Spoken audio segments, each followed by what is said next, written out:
ஹல்லேலூயா, ஹல்லேலூயா, ஹல்லேலூயா. கர்த்தருடைய பரிசுத்த நாமத்துக்கு ஸ்தோத்திரம். பிதாவாகிய தேவனாலும் கர்த்தராகிய இயேசு கிறிஸ்துவினாலும் உங்கள் அனைவருக்கும் கிருபை, இரக்கமும் சமாதானமும் உண்டாகுமாறு. ஹல்லேலூயா. இந்த அக்டோபர் மாதத்திலே முதல் வாரத்திலே நாம் தேவனுடைய சமூகத்திலே கூடி வந்திருக்கிறோம். கர்த்தராகிய இயேசு கிறிஸ்துவின் நாமத்தினாலே உங்கள் அனைவரையும் வாழ்த்துகிறேன். இப்பொழுது நாம் சிந்திக்கும்படியாக தெரிந்து கொண்டதான வேத வசனம் 2 கொரிந்தியர் 12ஆம் அதிகாரம் அதனுடைய 9வது வசனத்தை நாம் வாசிக்கலாம். 2 கொரிந்தியர் 12:9. அவர் என் கிருபை உனக்கு போதும், பலவீனத்திலே என் பலம் பூரணமாய் விளங்கும் என்றார். அல்லேலூயா. அப்போஸ்தலனாகிய பவுல் கொரிந்தியருக்கு எழுதின நிருபத்திலே இந்த அவருடைய சாட்சியை அவர் இந்த வார்த்தையாக எழுதுகிறார். இந்த ஆண்டவராய் இயேசு கிறிஸ்து அவருக்கு வெளிப்பட்டு சொன்ன ஒரு வார்த்தை. அதற்கு அவர் என் கிருபை உனக்கு போதும், பலவீனத்திலே என் பலன் பூரணமாய் விளங்கும் என்றார். முந்தைய 2 வசனங்களை நாம் வாசித்து பார்ப்போம் என்றால், அன்றியும் எனக்கு வெளிப்படுத்தப்பட்டவர்களுக்குரிய மேன்மை நிமித்தம் நான் என்னை உயர்த்தாதபடிக்கு என் மாம்சத்திலே ஒரு முள் கொடுக்கப்பட்டிருக்கிறது. என்னை நான் உயர்த்தாதபடிக்கு அது என்னை குட்டும் சாத்தானுடைய தூதனாய் இருக்கிறது. அது என்னை விட்டு நீங்கும்படி நான் 3 தரம் கர்த்தரிடத்தில் வேண்டிக் கொண்டேன். அதற்கு அவர் 3 தரம் சரீரத்திலே கொடுக்கப்பட்டதான அந்த முள்ளுக்காக செபித்திருக்கிறார். ஒரு பலவீனத்தை கொடுக்கிறதான ஒரு நோய்க்காக செபித்திருக்கிறார். அந்த பலவீனம் அவரை விட்டு நீங்கும்படி 3 தரம் செபித்திருக்கிறார். ஆனால் அவருக்கு கிடைத்த பதில் என்ன என்று சொன்னார். அதற்கு தான் இயேசு சொன்னார், என் கிருபை உனக்கு போதும், பலவீனத்திலே என் பலம் பூரணமாய் விளங்கும் என்றார். அதை சந்தோஷமாய் ஏற்றுக்கொண்ட பவுல் சொல்லுகிறார், ஆகையால் கிறிஸ்துவின் வல்லமை என் மேல் தங்கும்படி என் பலவீனங்களை குறித்து நான் மிகவும் சந்தோஷமாய் மேன்மை பாராட்டுகிறேன். அந்தபடி நான் பலவீனமாய் இருக்கும் போதே பலமுள்ளவனாய் இருக்கிறேன். அல்லேலூயா. பாருங்க, அந்த பலவீனத்தை குறித்து அப்போஸ்தலனாகிய பவுல் சந்தோஷமாக இருக்கிறேன் என்று சொல்கிறார். இன்றைக்கு நம்முடைய சரீரத்தில் ஏதாவது ஒரு பலவீனம் வந்து விட்டால் நாம் முக்கி முனகி மோதி என்று சொல்லுகிறோம். எனக்கு ஏன் இந்த கஷ்டம் அப்படின்னு நம்ம என்ன செய்யறோம், வாங்கிட்டு கதறுகிறோம். ஆனால் கர்த்தருடைய கிருபையை சார்ந்து கொள்ளுகிறவர்களுக்கு, கர்த்தருடைய கிருபையை நம்புகிறவர்களுக்கு, கர்த்தருடைய கிருபையை அண்டிக் கொள்ளுகிறவர்களுக்கு அது மிகுந்த பலமுள்ளதாய் காணப்படுகிறது. ஒரு அல்லேலூயா சொல்லுவோமா? அல்லேலூயா. பிரியமானவர்களே, அப்போஸ்தலனாகிய பவுல் சொல்லுகிறார், அந்தபடி நான் பலவீனமாய் இருக்கும் போதே பலமுள்ளவனாய் இருக்கிறேன். ஆகையால் கிறிஸ்து நிமித்தம் எனக்கு வரும் பலவீனங்களிலும் நிந்தைகளிலும் நெருக்கங்களிலும் துன்பங்களிலும் இடுக்கங்களிலும் நான் என்ன செய்கிறேன், பிரியப்படுகிறேன் என்று சொல்கிறார். அல்லேலூயா. எத்தனை பேர் எனக்கு வரும் நிந்தனைகள், எனக்கு வரும் போராட்டங்கள், எனக்கு வரும் அவமானங்கள், எனக்கு வரும் துன்பங்கள், எனக்கு வரும் இடுக்கங்கள், எல்லாவற்றிலும் நான் பிரியமாயிருக்கிறேன் எத்தனை பேரால சொல்ல முடியும்? சொல்றீங்களா? ஒப்புக்கு சப்பானியா கைது கூடாது. உண்மையா அது ஆண்டவருடைய கிருபையை சார்ந்து இருக்கும் பொழுது எல்லாம் ஒன்றுமில்லை. ஒரு அல்லேலூயா சொல்லுவோமா? எந்த ஒரு நெருக்கமாக இருந்தாலும், பாடாக இருந்தாலும், பிரச்சனையாக இருந்தாலும், போராட்டங்களாக இருந்தாலும், வியாதியாக இருந்தாலும், துன்பமாக இருந்தாலும் அது ஒன்றுமில்லை. காரணம் என்ன? கர்த்தருடைய கிருபை நம்மை தாங்கும். அல்லேலூயா. என் கிருபை உனக்கு போதும் என்றார். பிரியமானவர்களே, அந்த கிருபையை யார் தருகிறார்? அந்த கிருபை யாருக்கு கிடைக்கும்? அந்த கிருபை எப்படிப்பட்டது என்பதை குறித்து நாம் இப்பொழுது சுருக்கமாக நாம் தியானிக்க போகிறோம்.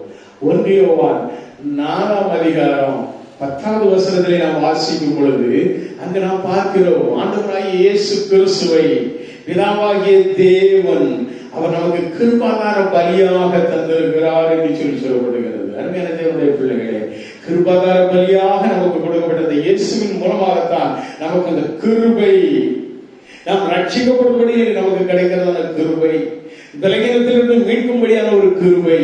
காரணம் என்ன? கிருபாதார பலியாக நமக்கு கிடைத்த இயேசு. வசனம் வாசியம் யாராவது எழுதுவாங்க.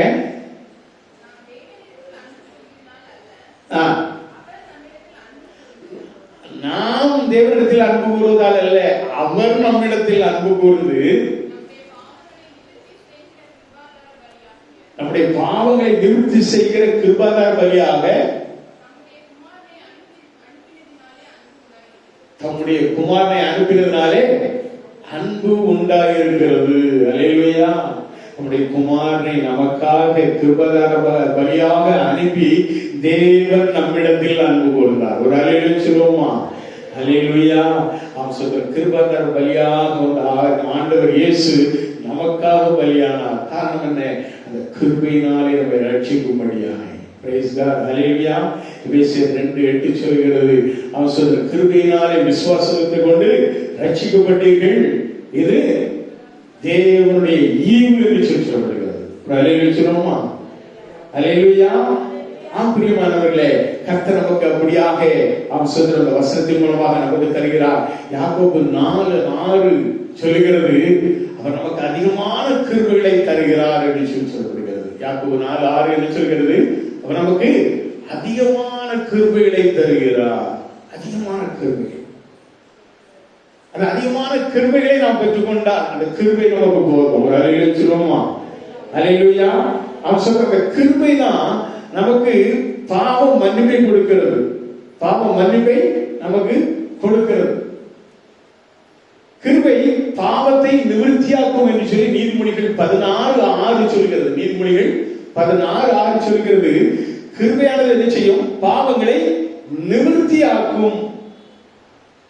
பாவங்களை நிவர்த்தி செய்கிற ஒன்று, அதுதான் அந்த கிருபை. அந்த கிருபையினாலே நாம் பாவ நிவர்த்தி செய்யப்பட்டு ரட்சிப்பை நாம் பெறுகிறோம். அதனால்தான் கிருபையினாலே விசுவாசி கொண்டு ரட்சிக்கப்பட்டீர்கள், இது உங்களால் உண்டானதல்ல, தேவனுடைய ஈவு என்று சொல்லி எபேசியர் 2:8 சொல்லி. அருமையான தேவனுடைய பிள்ளைகளே, நாம் கிருபையினாலே நாம் ஆசீர்வாதத்தை பெற்றுக் கொள்கிறோம். ரோமர் 11:29 நாம் வாசிக்கும் பொழுது, ரோமர் 11:29 நாம் வாசிக்கும் பொழுது அந்த வேத வசனம் சொல்லுகிறது, தேவனுடைய கிருபை வரங்களும் அவர்களை அழைத்த அழைப்பும் மாறாதவைகளே என்று சொல்லப்படுகிறது. கிருபா வரங்களை நமக்கு தருகிறார். அந்த கிருபா வரங்கள் நமக்கு ஆசீர்வாதத்தை கொண்டு வருகிறது. Praise God. அல்லேலூயா. பிரியமானவர்களே, இவங்க எல்லாம் யாருக்கு கிடைக்கும் என்று சொல்லி நாம் பார்க்கும் பொழுது 1 பேதுரு 5:5 நாம் வாசிக்கும் பொழுது 1 பேதுரு 5:5 யாராவது வாசிங்க பட்டுன்னு. 1 பேதுரு 5:5 அந்தபடி இளைஞரே மூப்பருக்கு கீழ்ப்படியுங்கள், நீங்கள் எல்லாரும் ஒருவருக்கொருவர் கீழ்ப்படிந்து மனத்தாழ்மையை அணிந்து கொள்ளுங்கள். மனத்தாழ்மையை அணிந்து கொள்ள வேண்டும், ஆடையாக அணிந்து கொள்ள வேண்டும், ஆபரணமாக அணிந்து கொள்ள வேண்டும். மனத்தாழ்மை. மனத்தாழ்மை ஒருவருக்கு வந்துவிட்டால் அதுல ஏற்றத்தாழ்வு எதுவுமே இருக்காது. மனத்தாழ்மை வந்துவிட்டால் பெருமை இருக்காது. மனத்தாழ்மை வந்துவிட்டால் நான் இப்படித்தான் இருப்பேன், இப்படித்தான் நடப்பேன் அப்படிங்கிறதா அந்த திமிரான எண்ணங்கள் இருக்காது. தாழ்மை உள்ளவனுக்கு ஆண்டவர் என்ன செய்கிறார்? கிருபை அளிக்கிறார். ஒரு அல்லேலூயா சொல்லுங்களேன். வேதம் தெளிவாய் சொல்லுகிறது, பெருமை உள்ளவர்களுக்கு தேவன் எதிர்த்து நிற்கிறார், தாழ்மை உள்ளவர்களுக்கோ கிருபை அளிக்கிறார். அதுதான் 1 பேதுரு 5:5 நாம் தாழ்மையை அணிந்து கொள்ள வேண்டும், அணிகலனாக அணிந்து கொள்ள வேண்டும், ஒரு ஆடையை போல அணிந்து கொள்ள வேண்டும். தாழ்மையை தரித்துக் கொள்ளுங்கள். தாழ்மை உள்ளவருக்கு கிருபை அளிக்கிற கர்த்தர். யாக்கோபு 4:6 வாசிங்க. யாக்கோபு 4:6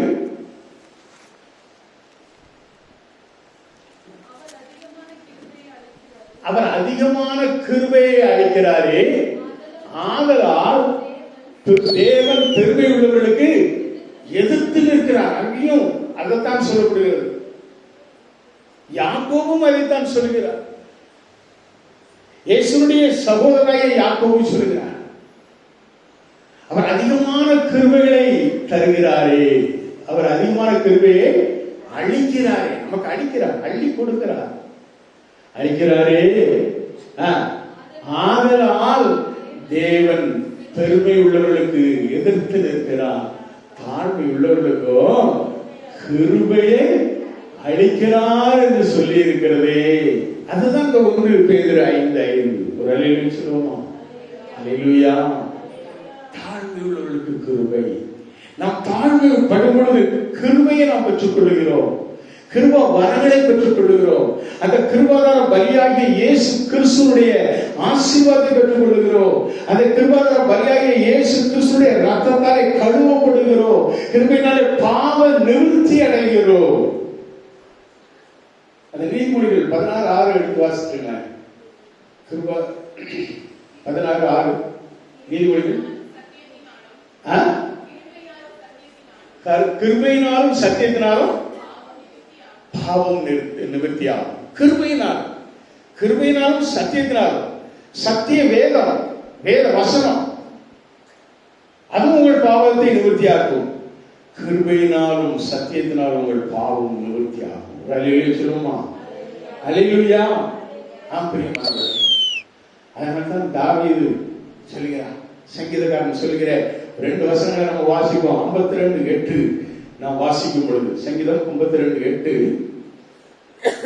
13:5, 48:9 3 வசனங்களை வாசிப்போம். நானும் தேவனுடைய ஆலயத்திலே பச்சையான ஒலிவ மரத்தை போல் இருக்கிறேன். தேவனுடைய கிருபையை என்றென்னைக்கு நம்பி இருக்கிறேன். ஒரு அல்லேலூயா சொல்லுவோமா? அந்த கிருபையை நீங்கள் நம்பி இருக்கணும். அப்படி இருந்தால் கர்த்தருடைய ஆலயத்தில் எப்படி இருப்பீங்க? பச்சையான ஒலிவ மரத்தை போல இருப்பீங்க. காஞ்ச ஒலிவ மரம் போல இல்லை, பச்சையான உன்னுடைய வாழ்க்கை துளிர் விட்டு பிரகாசிக்கிறதாய் காணப்படும். உன்னுடைய வாழ்க்கை பச்சையான ஒலிவ மரத்தை போல செழித்து காணப்படும். அல்லேலூயா. அருமையான பிள்ளைகளே, அதுதான் இந்த வசனம் சொல்லுகிறது. காரணம் என்ன? ஆண்டவருடைய கிருபையை நான் நம்பி இருக்கிறேன். நானும் தேவனுடைய கிருபையை என்றைக்கும் நம்பி இருக்கிறேன். 13:5 நாம் வாசிப்போம். நான் உடைய கிருபையின் மேல் நம்பிக்கையாக இருக்கிறேன், உடைய ரட்சிப்பினால் என் இருதயம் களிகூரும். கர்த்தர் எனக்கு நன்மை செய்தபடியால் அவரை பாடுவேன், துதிப்பேன் என்று சொல்கிறார். ஒரு அல்லேலூயா சொல்லுவோமா? பிரியமானவர்களே, நான் உடைய கிருபையின் மேலே நம்பிக்கையாக இருக்கிறேன். அதே 48:9 வாசிப்போம். 48:9 சங்கீதம்.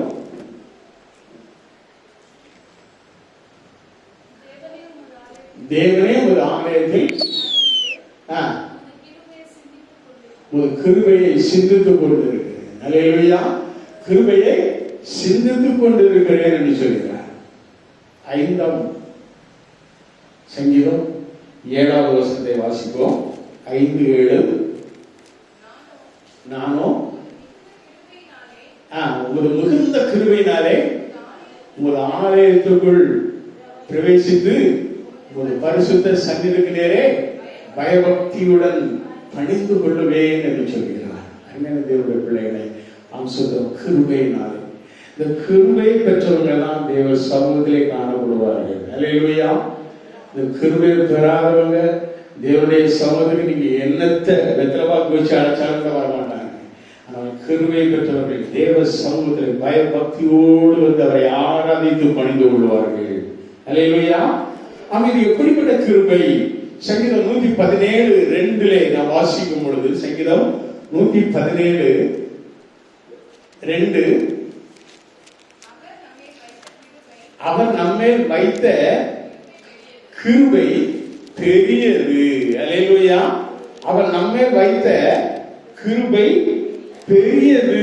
கர்த்தரின் உண்மை என்றைக்கும் உள்ளது. அல்லேலூயா என்று சொல்லி சங்கீதக்காரன் சொல்கிறார். அவர் நம்மேல் வைத்த கிருபை பெரியது, பெரிதான கிருபை, பெரிதான கிருபை. சங்கீதம் 86:13 நான் வாசிக்கும் பொழுது, சங்கீதம் 86:13 அந்த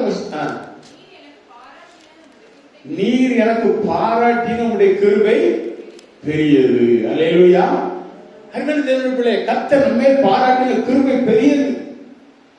உளையான சேற்றிலிருந்து நம்மை தூக்கி எடுத்து நம்மை ரட்சித்தார், அந்த கிருபை பெரியது. ஒரு அல்லேலூயா சொல்லுங்க. பாவ சேற்றில் வாழ்ந்த என்னை தூக்கி நிறுத்தி அந்த கிருபை பெரியதானது. எத்தனை பேர் அதை சொல்றீங்க? நான் பாவமே சரியில்லை, பிறந்ததுல நான் பரிசுத்தமானா வாழ்ந்துகிட்டு இருக்கேன், ஆனாலும் என்ன ஆண்டவர் இப்படி வச்சிருக்கிறாரு அப்படி சொல்றவங்க யாராவது இருக்கீங்களா? யாராவது கை தூக்க முடியுமா? நாம் செய்த பாவங்கள் எத்தனையோ, பாவங்கள் எத்தனையோ. அருமையான பாடம், பழைய கீர்த்தனை பாடல்.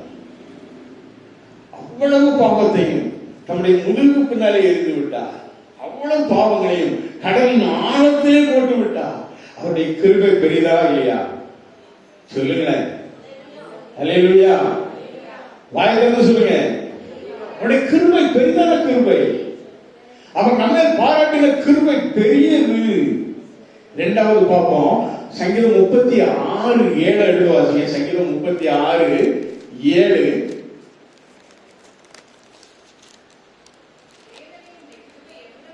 தேவனே உம்முடைய கிருபை எவ்வளவு அருமையானது, அதனால் மனுபுத்திரர் செட்டைகளின் நிழலிலே வந்தடைகிறார். ஆண்டவருடைய கிருபை அருமையானது. அது அருமையான கிருபை. அந்த அருமையான கிருபையினாலே என்ன செய்கிறார்கள்? மனுபுத்திரர் எல்லாருடைய செட்டைகளின் கீழ் அடைக்கலமாய் வருகிறார்கள், செட்டைகளின் நிழலிலே வருகிறார்கள், செட்டைகளின் மறைவிலே வருகிறார்கள். உன்னதமானவரின் மறைவில் இருக்கிறவன் சர்வ வல்லவருடைய நிழலிலே தங்குவான். அல்லேலூயா. ஆம் சுதந்திரம். கர்த்தருடைய செட்டைகளின் கீழ் அடைக்கலமாய் வந்த உனக்கு நிறைவான பலன் உண்டு. அதுதான் ரூத் 12. அருமையான தேவனுடைய பிள்ளைகளே, 2:12 நாம் அதை வாசிக்கலாம். கர்த்தருடைய செட்டைகளின் கீழ் அடைக்கலமாய் வந்து உங்களுக்கு நிறைவான பலன். ஆம், அதுதான் ஆண்டவர் நமக்கு கொடுக்கிறதான அருமையான கிருபையின் ஆசீர்வாதம். ஆம் பிரியமானவர்களே, வேதம் சொல்லுகிறது, தேவனே உம்முடைய கிருபை எவ்வளவு அருமையான கிருபை. அருமையான கிருபை நம்மளுடைய செட்டைகளின் கீழ் கொண்டு வரும், அவருடைய அடைக்கலத்திலே கொண்டு வரும், அவர் தரும் ஆசீர்வாதத்தை பெற்றுக்கொள்ளும்படியாக கொண்டு வரும். அவர் நமக்கு தருகிற சுகத்தை, ஆரோக்கியத்தை. மல்கியா புத்தகத்தில் சொல்லப்பட்டிருக்கிறது, அவருடைய செட்டைகளின் கீழ் ஆரோக்கியம் என்று சொல்லப்பட்டிருக்கிறது. ஆரோக்கியம் இருக்கும், அவருடைய செட்டைகளின் கீழ் ஆரோக்கியம் இருக்கும். மல்கியா 4:4 சொல்லப்பட்டிருக்கிறது.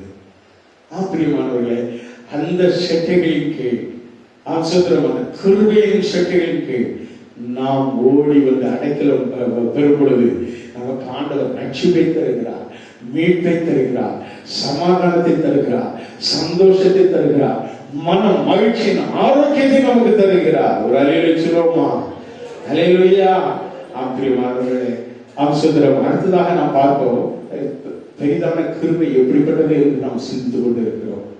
அந்த பெரிதான கிருபை எப்படிப்பட்டது என்று நாம் நினைச்சுக்கிறோம், சிந்தித்து கொண்டு இருக்கிறோம். என் கிருபை உனக்கு போதும் என்று சொன்ன ஆண்டவருடைய கிருபை எப்படிப்பட்டது என்று நாம் சிந்தித்துக் கொண்டு இருக்கிறோம். மூன்றாவதாக நாம் பார்ப்போம் என்று சொன்னால், சங்கீதம் 63:3 பார்க்கும் பொழுது சொல்றோம், ஜீவனை பார்க்கலும் உடைய கிருபை நல்லது. ஜீவனை பார்க்கலும் உடைய கிருபை நல்லது. வாசிங்க வசனம் முழுவதையும். ஜீவனை பார்க்கலும் உமது கிருபை நல்லது, என் உதடுகள் உம்மை துதிக்கும். அல்லேலூயா. இது ஒரு பாடல். ஒரு முறை கோயம்புத்தூர் பக்கத்துல ஒரு கிராமத்துல ஊழியர் செய்துகிட்டு இருக்கிற ஒரு ஊழியக்காரர், இரவிலே அவர் வீட்டை சுற்றி பொல்லாதவருடைய கூட்டம் அவர் செய்த ஊழிய திருமணமாக அவரை எப்படியாவது கொன்றுவிட வேண்டும் என்று என்ன செய்தது, அப்படியாக அவர் வீட்டை சூழ்ந்து கொண்டதாம் ஒரு நடந்த சம்பவம்.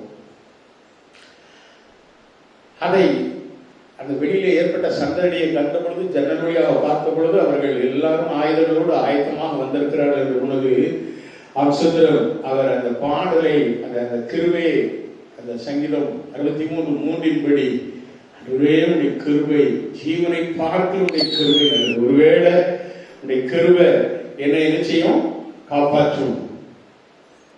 இந்த ஜீவன் போனாலும் அந்த கிருபை என்ன செய்யும்? என்னை பரலோகத்தில் சேர்க்கும் என்று சொல்லி அவர் அந்த கிருபை, மேலான கிருபையை குறித்து பாட ஆரம்பித்திருக்கிறார். பாட ஆரம்பித்த பொழுது எங்கேயோ இருந்த ஒரு நாய்கள் கூட்டம் அப்படியே வேகமா வந்து குலைச்சிக்கிட்டு அப்படி வந்த வேகத்தில் அந்த இவங்க சுத்தி இருந்தவங்க எல்லாரும் பறந்து ஓடி போயிட்டாங்க. தலதறிக்க ஓட முடியாது. அந்த நாய்களை கொண்டு ஆண்டவர் துரத்தினார். அல்லேலூயா. பிரியமானவர்களே, ஜீவனை பார்க்கிறோம் அவருடைய கிருபை மேலாக இருந்தது என்று நீ விசுவாசிக்கும் பொழுது கர்த்தரை நினைச்சுவா எல்லா ஆபத்து நாசமோசங்களிலிருந்து விலக்கி காத்துக் கொள்வார். அல்லேலூயா. பிரியமானவர்களே, ஜீவனை பார்க்கணும் கிருபை மேலானது, கிருபை நல்லது. Praise God. அல்லேலூயா.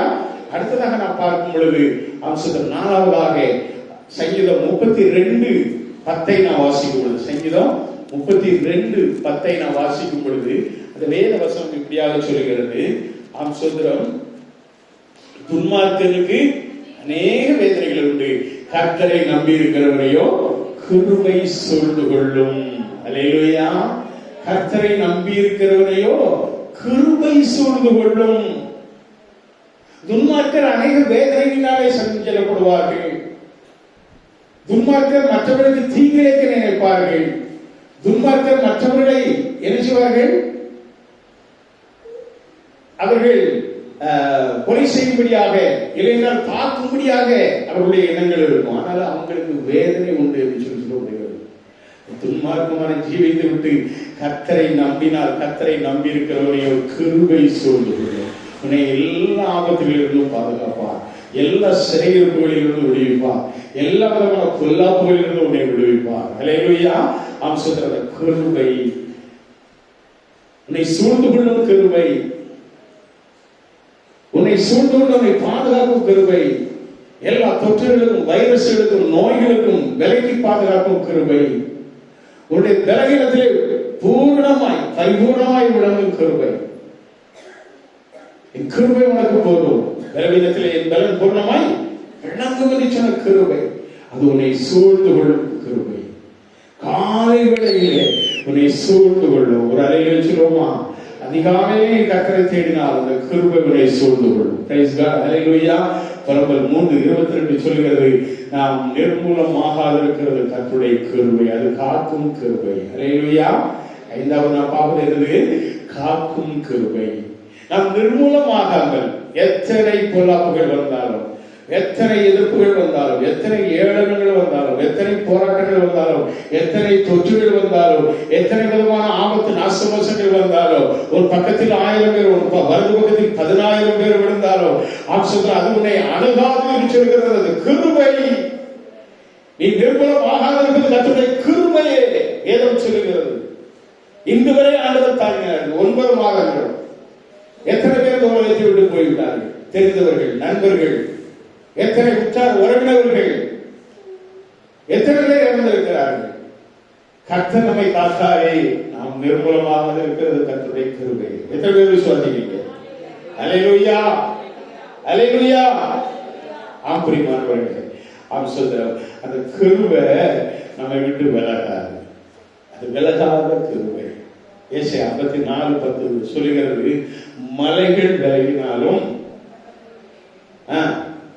பர்வதங்கள் நிலை பெயர்ந்தாலும் என் கிருபை உன்னை விட்டு விலகாது. அல்லேலூயா.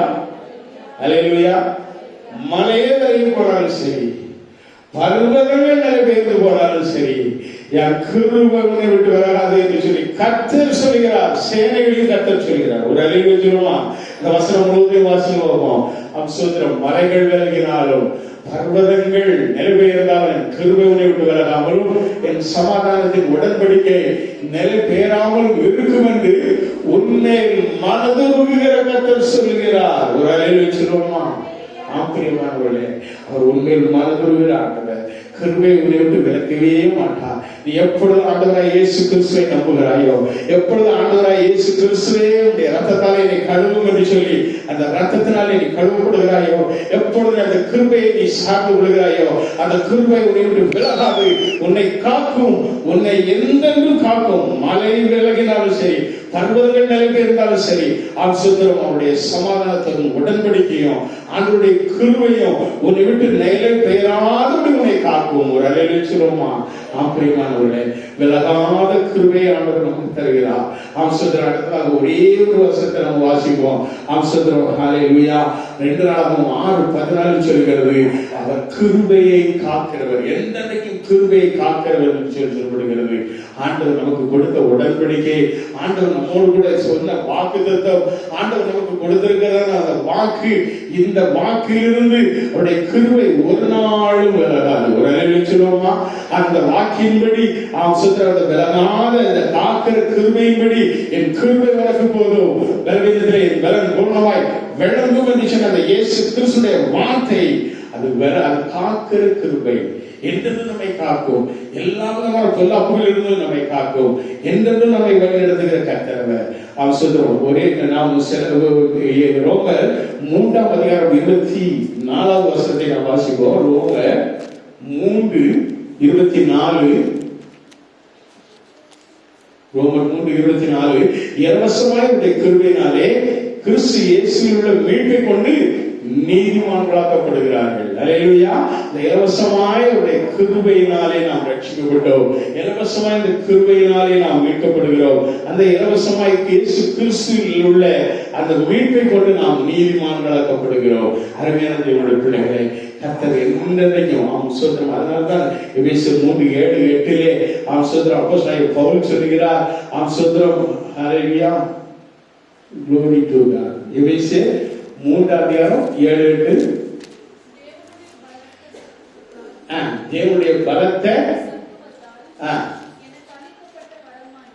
தேவனுடைய பலத்த சத்துவத்தால் எனக்கு அளிக்கப்பட்ட வரமாகிய அவருடைய கிருபையினாலே இந்த சுவிசேஷத்திற்கு ஊழியக்காரனானேன். அப்போஸ்தலனாகிய பவுல் அதைத்தான் சொல்கிறார். தேவனுடைய பலத்த சத்துவத்தால் எனக்கு அளிக்கப்பட்ட வரமாகிய அவருடைய கிருபையினாலே இந்த சுவிசேஷத்துக்கு ஊழியக்காரனானே.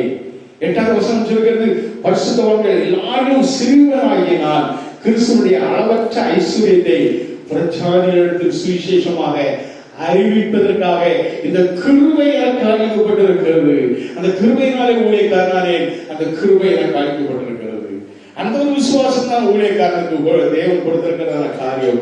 அந்த ஒரு கிருபை தான் நமக்கு கொடுக்கப்படுகிற பலம். அந்த கிருபை தான் நம்மை தாங்கும். அந்த கிருபை தான் நம்மை உயர்த்தும். அந்த கிருபை தான் நம்மை நிச்சயம் வழிநடத்தி செல்வோம். அல்லேலூயா.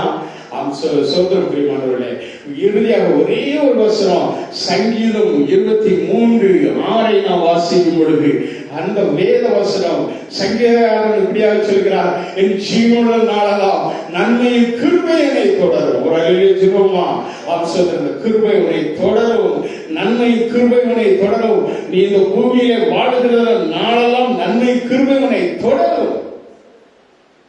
விசுவாசத்தோடு ஆண்டவர் சொன்ன அந்த வசனத்தை நாம் விசுவாசிப்போமா? இந்த மாதத்திற்கான வாக்குத்த வசனம், என் கிருபை உனக்கு போதும், பலவீனத்திலே என் பலம் பூரணமாய் விளங்கும் என்றார் என்று சொல்லப்பட்டிருக்கிறது. நம் மாதம் அல்ல, இந்த வருஷம் அல்ல, சோதரன் ஜீவனுள்ள நாளெல்லாம் நன்மையும் கிருபையும் நம்மை தொடரும். ஒரு அலையிலே சொல்லுவோமா, அல்லேலூயா. சோதரன் அந்த கிருபை நம்மை பாதுகாக்கும். எல்லா நோய்களில் இருந்தும், எல்லா பலவீனத்தில் இருந்தும், எல்லா போராட்டங்களில் இருந்தும், எல்லா இடுக்கண்களில் இருந்தும், எல்லா துன்பங்களில் இருந்தும், எல்லா துயரங்களில் இருந்தும், எல்லா விதமான பிரச்சனைகளில் இருந்தும், எல்லா விதமான பொருளாதார குறைகளிலிருந்து நம்மை பாதுகாக்கும் அந்த கிருபை. அந்த கிருபையை சார்ந்து கொள்வோம். அந்த கிருபை ஜீவனுள்ள நாளெல்லாம் நம்மை தொடர்ந்து நம்மை ஆசீர்வதித்து காக்கும். என் கிருபை உனக்கு போதும் என்று சொன்ன அந்த கிருபையை, அந்த வாக்கு தத்துவத்தை நாம் பற்றிக் கொள்வோம். கர்த்தர் தாமே நம்மை ஆசீர்வதிப்பார். ஆமென். அல்லேலூயா.